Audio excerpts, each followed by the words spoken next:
ओम साई राम। दोस्तों, आज की वीडियो में हम ओटाइटिस मीडिया का केस स्टडी देख रहे हैं। एंड इसमें सबसे पहले ना केस स्टडी यानी कि कंप्लीट डाटा लिख दिया गया है जो पेशेंट है। सबसे पहले हम ओटाइटिस मीडिया समझते हैं क्या होता है। तो जो ओटाइटिस मीडिया होता है ये दो तरह का होता है। एक आप एक्यूट बोल सकते हो, एक क्रॉनिक बोल सकते हो। तो ओटाइटिस यानी कि ईयर से जो रिलेटेड है और मीडिया यानी middle ear, inner ear, middle ear और एक्सटर्नल ईयर, तीन टाइप से हम ईयर को अनाटॉमी जब पढ़ते हैं तो डिवाइड करते हैं। तो मिडल ईयर में जब इन्फेक्शन हो जाता है और फिर इन्फ्लामेशन हो जाती है, इन्फ्लामेशन सूजन आ जाना हो जाता है, तो ओटाइटिस मीडिया इसका नाम दिया जाता है। इसमें पेशेंट को काफ़ी प्रॉब्लम होती है, फीवर आना स्टार्ट हो जाता है इन्फेक्शन की वजह से। इन्फ्लामेशन तो होगा ही, साथ में कोल्ड हो सकता है, ईयर में पेन भी हो सकता है, रेस्पिरेटरी प्रॉब्लम्स हो सकती है क्योंकि ये जो ट्यूबिंग्स होती हैं अंदर हमारे नोज़ की, ईयर्स की, हमारी सांस की नली जो है, रेस्पिरेटरी एरिया है, ये आपस में जॉइन होती है, जुड़ी हुई होती हैं। तो इसलिए ये प्रॉब्लम्स देखने को ओटाइटिस मीडिया वाले जो पेशेंट है, चाइल्ड है, अडल्ट है, उसमें देखने को मिलता है। तो आज की केस स्टडी अब हम स्टार्ट करते हैं। और please friends, nursing criteria 2 Telegram channel है, ज्वाइन कर लेना। लिंक आपको डिस्क्रिप्शन में मिल जाएगा या फिर पिंड कमेंट भी मैं कर दूँगी।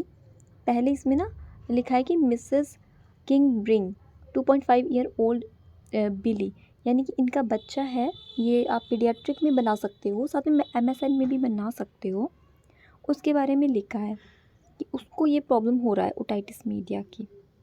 पूरा ही डाटा लिखा है, आप चाहे तो इसको अवॉइड करना, मत लिखना, लेकिन थोड़ा सा इसको रीड कर सकते हो समझने के लिए इस केस स्टडी को। उसे क्या प्रॉब्लम है? Irritable and favourite since last night से उसे ये प्रॉब्लम है। फीवर भी है, इरिटेबल वो हो रहा है, और उसका क्या है, रनी नोज़ है, कफ है उसको 2 दिन से। मैं मेन चीज़ें पढ़ रही हूँ, सारा नहीं पढ़ रही हूँ। एपेटाइट भी डिक्रीज़ हो चुका है, फ्लूइड इनटेक ही सब कुछ डिक्रीज़ हो चुका है, फीवर भी है उसको, बाकी हेल्दी, अदरवाइज़ हेल्दी है, बाकी ये सारी प्रॉब्लम्स को है।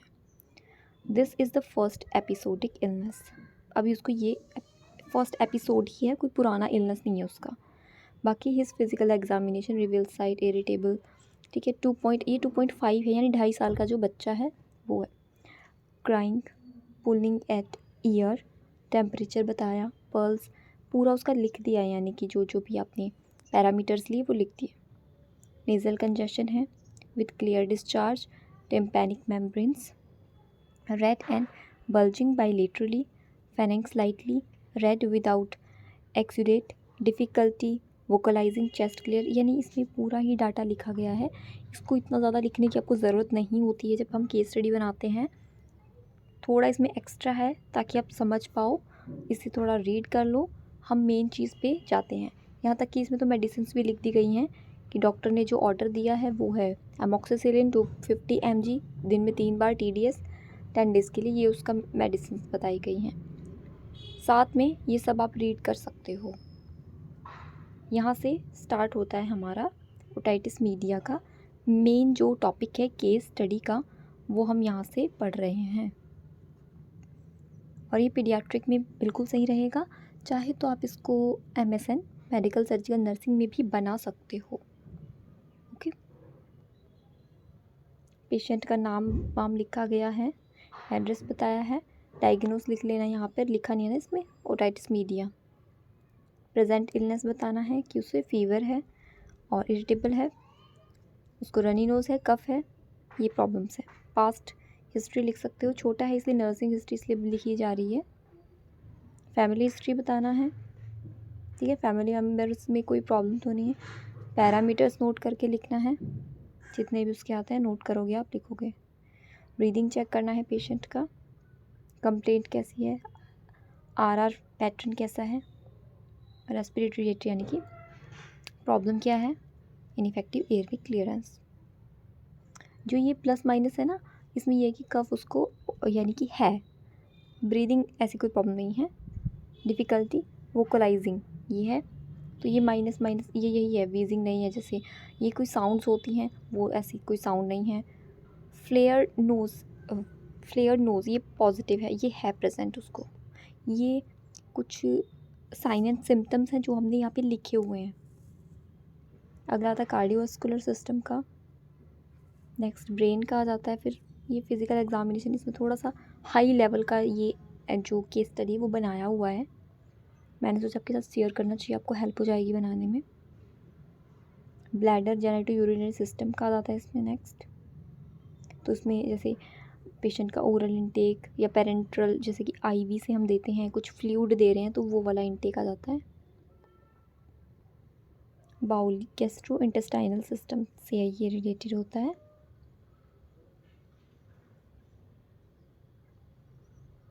ये बोन एंड मसल से रिलेटेड आ जाता है नेक्स्ट आपका। चेक करके आप लिखो। साइको सोशल से भी आ जाएगा। साइको सोशल में ये, क्योंकि हम चाइल्ड हेल्थ नर्सिंग का बना रहे हैं तो इसलिए हमने ये पॉइंट ऐड कर लिया, अदरवाइज़ इसको भी आप रिफ्यूज़ कर सकते हो। Endocrine system, no complaints. अभी ये जो है आपका डायग्नोस्टिक इवैल्यूएशन जो हम लिखते हैं, डायग्नोस्टिक टेस्ट जो लिखते हैं, वो ये आ जाता है लेबोरेटरी में करके। इसमें ब्लड का टेस्ट है, तो ये पूरा आपका जो हम लोग लिखते हैं ना, सीबीसी, तो ये एचबी है, ये प्लेटलेट है, ये टीएलसी जो होते हैं, डब्ल्यूबीसी टीएलसी सेम होता है। पीसीवी है, हीमेटोक्रिट को बोलते हैं, आरबीसीज का नंबर, और साथ में यूरिन का टेस्ट है। फिर ये रेडियोलॉजी में थोरेक्स फोटो नॉर्मल, जैसे एक्सरे उसका हुआ होगा, तो थेरेपी में उसको एमॉक्सिलिन TDS दे रहे हैं, ये इंजेक्शन है। ओके, दिन में 3 बार, TDS यानी 3 बार। एंड ऑक्सीमेटाजोलाइन, ये एक ड्रॉप है जो उसको 2 बार दिन में दे रहे हैं। ये ईयर में डाला जाएगा, नोज एंड ईयर्स का होता है। फिर पैरासीटामोल भी, ये भी इंजेक्शन है। ओके, और ये भी TDS है। थोड़ा सा कुछ एक्स्ट्रा है इसमें, डाटा एनालिसिस करके लिखा हुआ है, और इसके आधार पर ही आपके नर्सिंग डायग्नोसिस बनेंगे।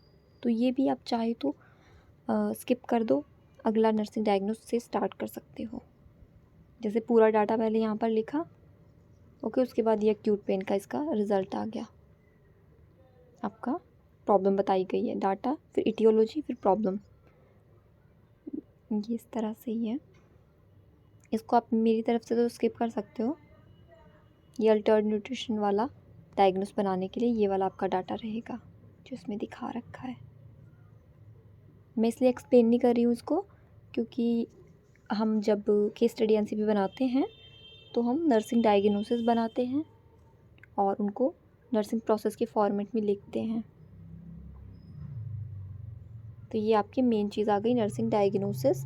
तो इसमें ना 5 नर्सिंग डायग्नोसिस एनलिस्ट किए हुए हैं और 4 आपको एक्सप्लेन करने हैं, और 4 इसमें नीचे एक्सप्लेन भी किए गए हैं, वो आप देख कर सकते हो।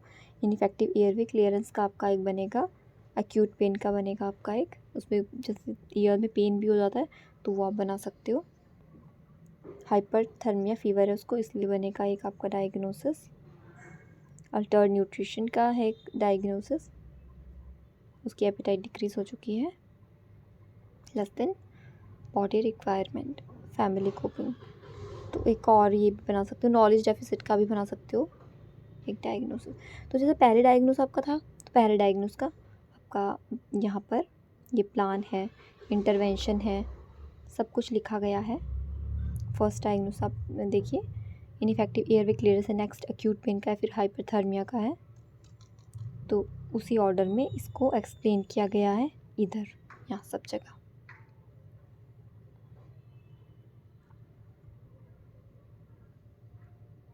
ये कुछ एक्स्ट्रा है इसमें, बड़ा है, यानी कि ये सारा लिखने की ज़रूरत भी नहीं है आपको।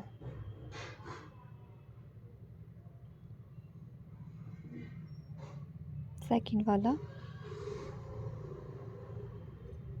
नेक्स्ट डायग्नोस को एक्सप्लेन किया गया है,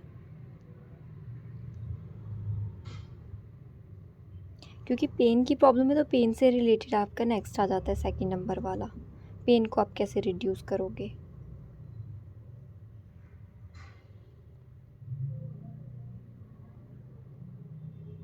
अनाल्जेसिक्स यहाँ लिखा है, इधर अनाल्जेसिक्स। मेन पॉइंट लिखने, सारा लिखने की ज़रूरत नहीं, जो आपको लगता है कि हाँ ये ठीक है, शॉर्ट में करना है, शॉर्ट में कर लो।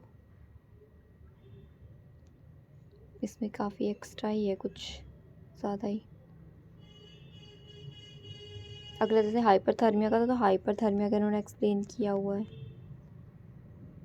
फीवर के लिए कोल्ड स्पंजिंग की जा सकती है, पैरासीटामोल दोगे, और बहुत कुछ कर सकते हैं। कंफर्ट पोजीशन है, रीअश्योरेंस है फैमिली के लिए। मेडिसिन तो है ही। फ्लूइड इनटेक उसका रहेगा, आईवी फ्लूइड हो सकता है, क्योंकि क्या होता है कि फीवर में पेशेंट का डिहाइड्रेशन का भी रहता है बॉडी का टेम्परेचर बढ़ने से, तो फ्लूइड इनटेक भी इंक्रीज़ होना चाहिए।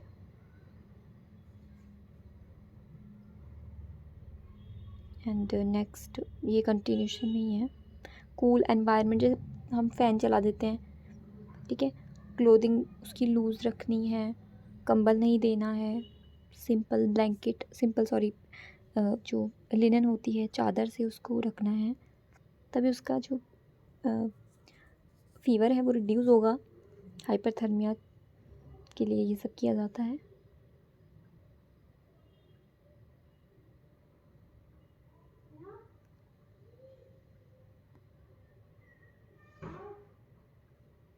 ये हो गया आपका लास्ट वाला डायग्नोस के लिए। डायग्नोस मैंने आपको ऊपर दिखा दिए थे, उनका एक्सप्लेनेशन अब यहाँ पर आ जाता है।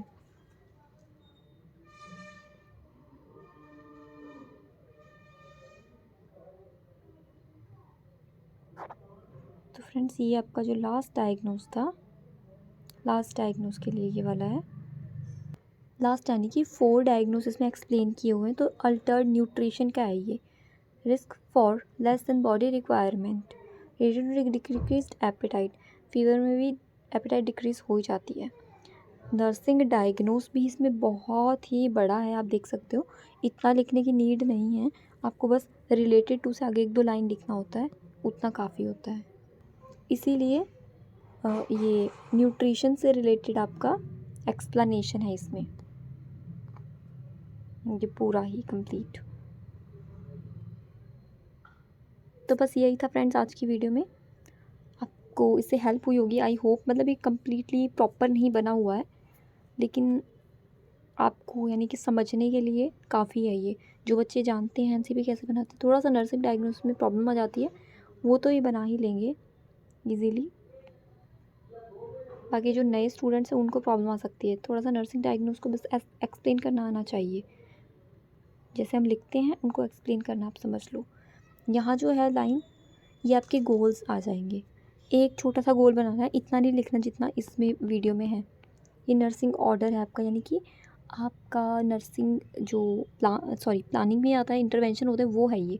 इम्प्लीमेंटेशन भी हम अपना इंटरवेंशन की तरह ही बनाते हैं, उसमें इम्प्लीमेंट करते हैं, यानी कि एक्शन में लाते हैं अपने नर्सिंग प्लान को। जो अपना प्लानिंग है, नर्सिंग इंटरवेंशंस है, उनको एक्शन में लाना इम्प्लीमेंटेशन है। और ये उसका रैशनल लिखा गया है, तो रैशनल भी चाहे आप छोड़ दो, इवैल्यूएशन लास्ट में कर दो। इवैल्यूएशन में तो हम यही लिखते हैं कि भाई पेशेंट का जो कंडीशन है वो सुधार उसमें आ चुका है, patient condition improved up to some extent, या उसका न्यूट्रिशन पैटर्न है वो मेंटेन्ड हो चुका है up to some extent. Fever है तो फीवर रिड्यूस हो चुका है, ये सब इसमें हम नोट करते हैं। तो आप मुझे बताना कमेंट करके कि वीडियो कैसा था, ठीक है। अच्छा लगता है लाइक करो, शेयर कर देना अपने फ्रेंड्स के साथ भी। टेलीग्राम चैनल पे ज्वाइन कर लेना, लिंक आपको डिस्क्रिप्शन बॉक्स में मिल जाएगा, पिन कमेंट भी कर दिया जाएगा। Thank you so much for watching.